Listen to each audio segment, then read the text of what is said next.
What's up, y'all? My name is Monev360, and if you like dope beats, dope rhymes, and discussing hip-hop culture, please consider subscribing and clicking on the notification bell so you don't miss any of my videos.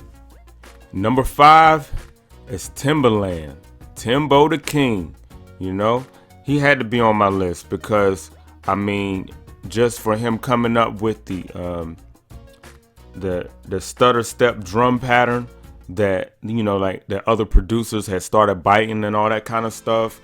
Like, I mean, just coming in the game with a different sound. Him and Missy came in the game and it was crazy. You know, like he came under Devontae Swing from Jodeci, and then like, you know, like when you hear Pony by Genuine for the first time, it's like, wow, what is this? Like, you know, like the way he's able to put these sounds, and it's like you don't know what these sounds are, where he got them from, and how he can make it sound good. Got a baby like laughing in the background on the Are You That Somebody? You know, he might have like elephants or any type of just weird like sound. Like I still love like listening to Cry Me a River, and you can hear all this crazy stuff in there, like the and all those little sounds, and the choir coming in on the end, and you know because the thing about Timbaland is just like what he did on My Love by Justin Timberlake, is he'll start his beats off with beatboxing.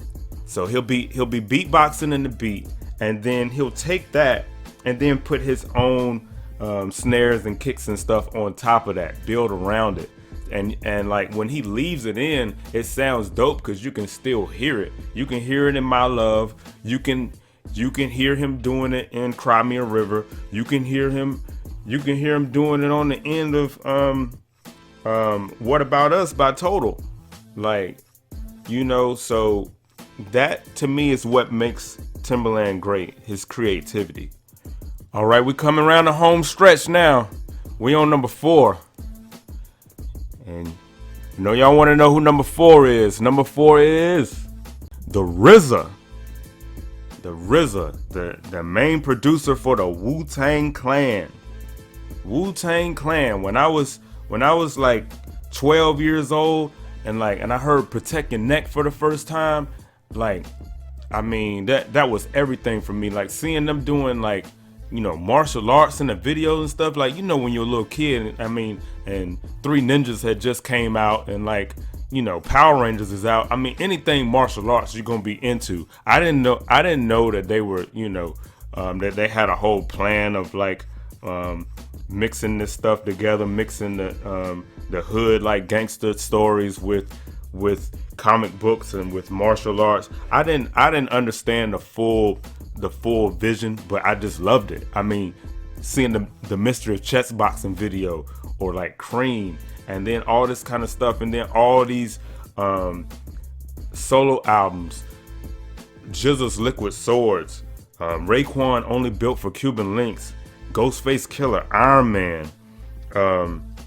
This is all of these albums are almost entirely produced by the RZA.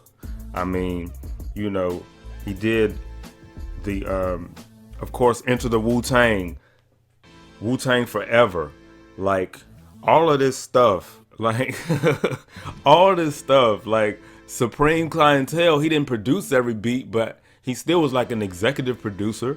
Like, so RZA is a genius. Long Kiss Goodnight for Biggie. Like, so he gotta make your greatest hip hop producer of all time list. All right, we're on number 3. Definitely one of my favorite producers. He defined the New York sound, in my opinion. And he's not even from New York. He's from Houston, Texas. So hip hop heads, y'all should know who I'm talking about right now. I'm talking about DJ Premier. Primo. Government name Chris Martin. Not to be confused with the lead singer from Coldplay. You know, we talking about Premier. I mean, he's somebody that's worked with like the greats in hip hop. You know, Nas, Biggie, Jay-Z, you know, some of everybody, Jadakiss, Royce the 5'9", you know. It's one person that he hasn't worked with that I really want him to work with on like an official song, and that's Eminem. But yeah, DJ Premier, his style of scratching in the vocal samples from rap songs and stuff, and like having it be to where it's not jarring, and it mixes in right with whatever sample that he has. And he has this this way of like his drums sounding like very funky, like it's like a upbeat type way that his drums sound. His snares are crisp, you know, hi-hats, kick game, all that's dope. I mean, he's somebody that is so good at chopping samples that he could take like 2 seconds of a sample, chop it up, and then like let that be the main part of the beat. Just add in some sound effects and some scratches, and it's done. That's how, I mean, that's how 10 Crack Commandments is. He's got his scratches, and he's got the weird sound that comes in on like the 8th bar or whatever, and then that Les McCann sample, and that's it. That's all it needed. And it's dope. That's Premier for you. That's an example of what he does. He tells the story of how he chopped up the Impeach the President drums, and whatever it was that he sampled for Unbelievable, because Biggie was running out of budget, and Biggie had given him that idea of using R. Kelly and using the Impeach the President drums, you know, and he took it and ran with it. So that's why DJ Premier is, even though I said that this list has no particular order, that's why he's up high on this list. The Chocolate Boy Wonder, Pete Rock, you know. So Pete Rock, coming straight out of Mount Vernon, New York, you know, discovered by his cousin Heavy D, the late great Heavy D. You know, put on the radio as a DJ with Marley Marl. I mean, you know, also one of my favorite producers, you know. And he is somebody that is known for the filtered bass lines, known for the horns. Nobody samples horns like Pete Rock. And of course, They Reminisce Over You is a perfect example. That's a perfect eulogy for a fallen friend. You know, I mean, Pete Rock has worked with everybody as well. You know, he did The World Is Yours for Nas. I mean, all the type of work that he's done with people. I mean, with people from Wu-Tang and all this kind of stuff. Like, dude is just dope. I mean, he's a master with that SP1200. You think about a drum machine that's so antiquated. Like, if I had to sit in front of that drum machine and bang out a beat like that would rack my brain. I wouldn't know what to do sitting there with those little pads and stuff and moving those knobs. Nah, that's for Pete Rock, one of the greatest hip hop producers of all time. Okay, finally, we have reached number 1, J Dilla. J Dilla, formerly known as JD. You know, I gotta tell a story. Okay, my story is, okay, when I found out that J Dilla died, in my head, and this is really weird, but I had this thought that I was like, I'ma hold it down for Dilla.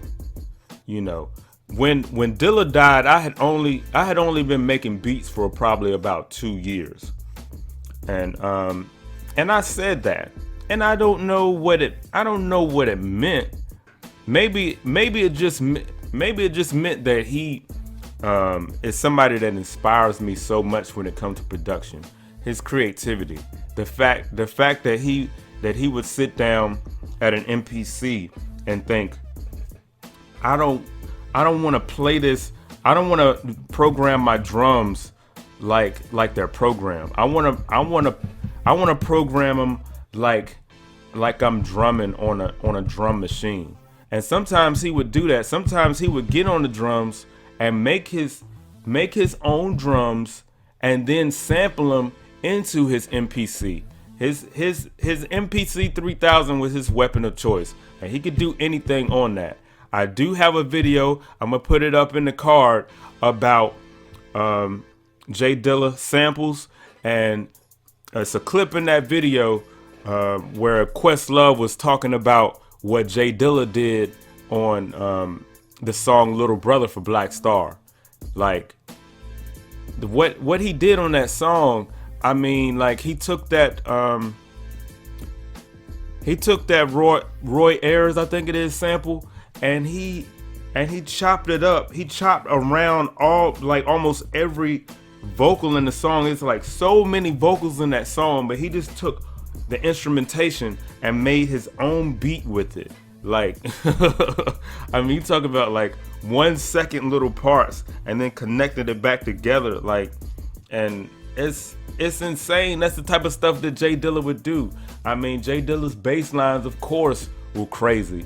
I mean, sample choices. He started his own genre of music, neo soul. Like, and like so many people copied him, and like, you know, people that went on to greatness that copied his style.